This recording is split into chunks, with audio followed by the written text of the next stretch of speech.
Kev, just starting off, how did this one get away from you guys tonight? The third quarter, I don't think we were aggressive enough to score the ball, and I think they took advantage of that. We turned it over. They was able to get easy points. So 18 points in the quarter is not us. And, you know, they shot 56 from the 50, 40, 90. 50, 55, 45, 90. Yeah, that's a tough way to win. You know what I'm saying? You can't win games like that. Kevin, looking at Devin with the turnovers, Coach was just saying that he's got to give him more outlets as far as the space, and just maybe how the lack of that tonight partially led to the turnovers for him. You think? Yeah, we got to make ourselves available for him. He's gonna get two bodies on him. So we got to get in his eyesight, and you know, to prevent most of those. So, you know, when he gets the ball in the post, pick and rolls, I think we can move a little bit more so we can prevent turnovers from him. But turnovers is a part of the game where you're trying to be aggressive, you're trying to make stuff happen. You know, a guy might get his hand on the basketball here, you know. But I think he had great intentions the whole night. It's just that they got their hands on a few basketballs and we didn't space out for them. And just to follow up with your thumb, how did it feel tonight? If I'm out there, I ain't worried about it. Hey, Kev, how did you injure it in the first place? After one play, I just felt it after one play. I don't know exactly what happened, but I'm sure it just hit somebody. But I'm out there. Like I said, I'm good. I felt good tonight. Everything felt great tonight. When you look at those stretches like the third quarter where the turnovers kind of seem to pile up and the other team goes on a run, what do you feel like you guys can do better to cut down on when it kind of feels like it's starting to spiral? Try not to panic. Try not to get try not to let that control the next few possessions. Just it's the next possession mentality. Usually when you get one or two turnovers in a row, you can just compound bad plays after bad plays. So that's a part of the growth as a team. I don't think we spiral out of control after a few turnovers, but that gave them momentum. And you know, when you give a team like this momentum, they take advantage of it. But you know, adversity is good. We just still trying to still want to get better around this time. And as tough as games like this tonight is, it's something we can watch on film and learn from those mistakes. Kevin, I apologize for asking this question after a loss, but you moved to within 100 points of 30,000 career points tonight. Have you thought about what reaching that milestone might mean? That's pretty rare air. Let's talk about it once I get there. Kevin, with the All-Star reserves being announced tomorrow, I'm just kind of curious, with the influx of talent in today's league, do you think it makes sense to keep that at 12 spots total or kind of expand that maybe 13, 14, 15? Yeah, when I'm playing 2K, they give you the option in in the My GM mode to add 2 more slots to the All-Star team, and I choose that every time because we should be 15 guys a team. I mean, we get 15 on the roster, so it should be 15 guys, 30 guys that make the game, in my opinion. What is it, 12 now? Yeah, I think we can add 3 more spots to each team. I mean, so many great players that's going out there and impacting their team in a positive way that'll be snubbed. It'll always be snubs every year, but I think we should add 3 more. Kev, Brittany Griner's leaving the Mercury after spending over a decade with the team. Just wondering what your initial reactions were to that and speak to kind of her impact in the city in your time here. Yeah, I was definitely shocked to see that. That's just part of professional sports, but BG has just been a staple here in the city for so long. It's kind of weird seeing her with a new team, but everybody needs to change. Everybody, wants to explore different parts of the country and live in different parts and play basketball in different parts of the country. And Atlanta is an incredible vibe, incredible place, and great basketball town. So she's going to bring her, she's going to impact that city just as much, with just her presence.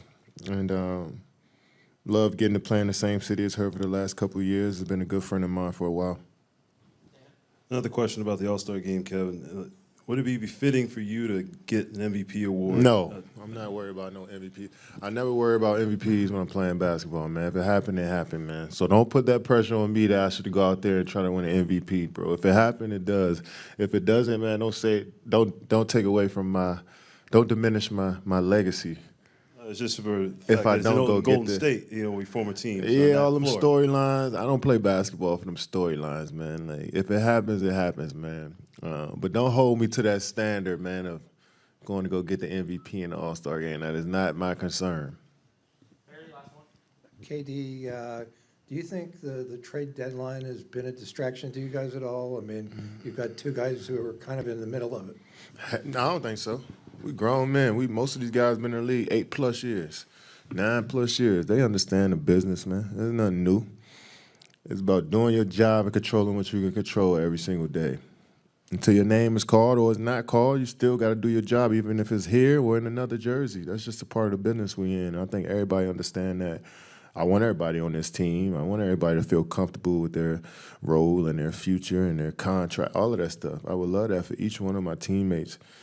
And for myself, I've been traded before too, So I understand a part of around this time is a hectic part, but you dive into the work, then everything else will take care of itself. Hey, Coach, when you look at the second half, was it just a matter of shots not falling or what they were doing against you defensively? No, I mean, it's always credit to the defense. Minnesota, was good on the defensive end of the court. We got to be better. You got to make shots. You got to make plays. But a lot of credit to their defense, and we got to find a way to be better. Coach, looking at Devin with 9 turnovers, what did you feel like Minnesota did, and how much of it was their defense, and how much of it was maybe just the offense, how much of it was just strictly Devin? No, again, kind of similar. Always give the opponent credit, give the team's defense, Minnesota's defense credit. They put a lot of attention on him. I think I got to give Devin better spacing, guys, outlets, better actions into it. So, credit to Minnesota. And Devin's been amazing. He's been a great playmaker. So, it's just a lot of credit to Minnesota. We got to be better. Quick follow, looking at the Minnesota in terms of getting to the rim, Edwards and Randall. You've talked about, guard your yard. How much of that lack thereof was part of what happened with that tonight? He's very dynamic. I felt like, some of his, rim attacks, were out of pick and rolls, and at times we're up and, he was able to split the pick and roll, so we're getting screened and the bigs are up and aggressive and, he was able to find some cracks in that. And other times, transition, things like that, he got to the rim. So you always got to take the individual pride. We got to be good on him, but the stuff around it's got to be solid. And, he found a way. He found some opportunities to get to the rim. Coach, you started Royce and Ryan, I think, only played a few minutes tonight. Was that a product of coming off the ankle, or was it a matchup and flow type of thing? I would say Ryan's fine. I don't think it was the ankle. We went with Royce with the starters and played Royce a lot tonight. And, Ryan just didn't get probably the normal or what we expected to play him, just kind of the flow of the game. But he's healthy. He's good.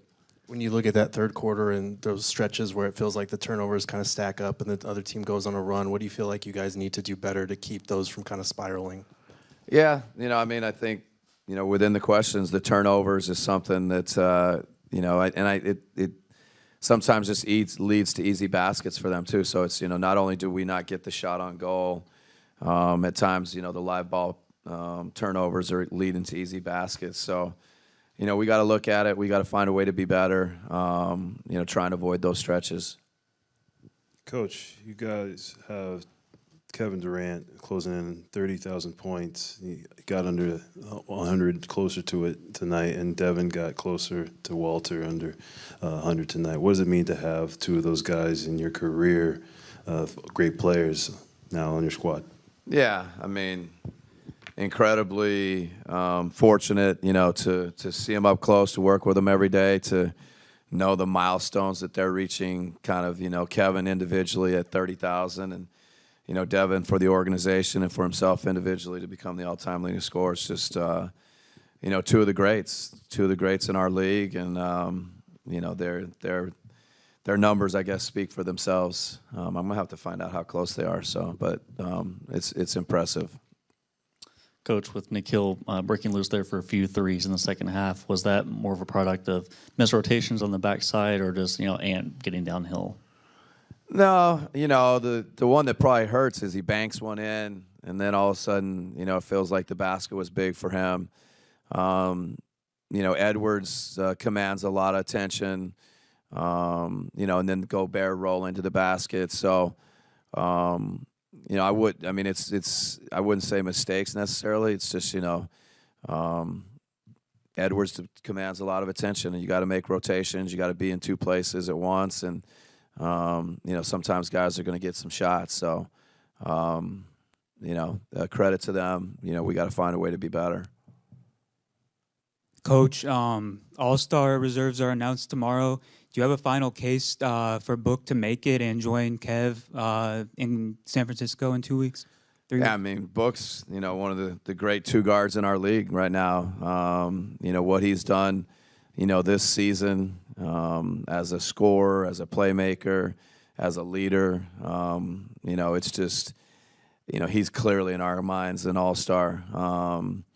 Hopefully the other coaches see and respect what he's done, this season.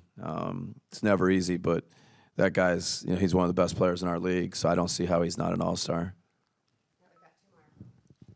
Hey, Mike, the trade deadline looming, there's been a lot of talk about that involving some of your players. Is it a distraction? Will you be glad to get it out of the way? I think we have a mostly veteran team that's been through this and understands how the league works, and I think the work and the focus every day has been good. We've been playing good basketball. Tonight we had stretches where we weren't our best, so that happens, and so I think the veteran presence on our team helps us during this time of year.